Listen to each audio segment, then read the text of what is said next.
Hello, welcome to the April 2023 video edition of the Iowa General Fund Monthly Revenue Memo. My name is Jeff Robinson, Senior Fiscal Analyst for the Iowa Legislative Services Agency, the nonpartisan support agency of the Iowa Legislature.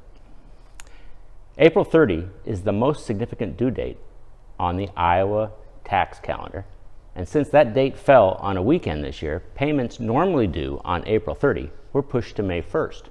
To capture the early May impact of the large deposits of sales tax and individual and corporate income taxes, this monthly general fund video memo will review Iowa net general fund revenue through May 4th.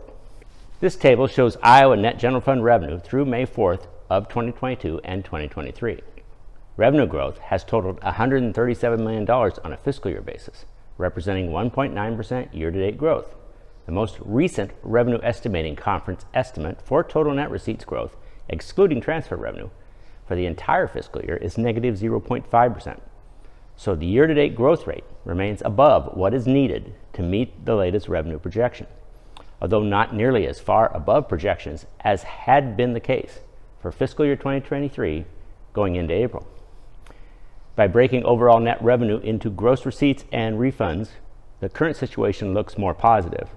Gross revenues through May 4th are up 4.1%, but the growth in net revenue comes in at only 1.9% due to a $107 million increase in tax refunds issued and a $101 million increase in sales tax transfers out of the general fund to the infrastructure fund.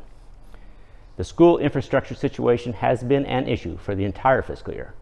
While gross deposits of sales tax have increased 3.4% for the fiscal year, sales tax transfers out of the general fund to the school infrastructure fund have increased 23%. This chart shows fiscal year 2023 year-to-date net revenue growth as we calculate it for these monthly video memos. Growth through May 4th is $196 million lower than the growth calculated through April 3rd. Since April 3rd, the combination of individual income tax refunds and individual income tax payments with filed final tax returns has decreased overall general fund revenue growth by almost $150 million. This reduction, if it holds through the rest of the income tax processing season, would reflect on tax year 2022 tax returns and would not be an impact of the significant individual income tax reductions that started January 1 of 2023. The remainder of the decrease since April 3rd is traced to a $57 million reduction in deposits of sales and use tax.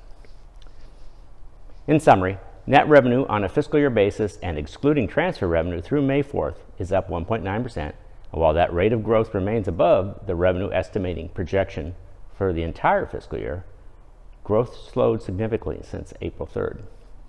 The major driver of the revenue slowdown is found in the processing of tax year 2022 individual income tax returns. Tax processing and refund issuance for timely filed tax year 2022 tax returns should be completed in the next 2 weeks, and that will remove a major source of uncertainty. Goodbye, thank you, and please check out the next monthly video memo in early June.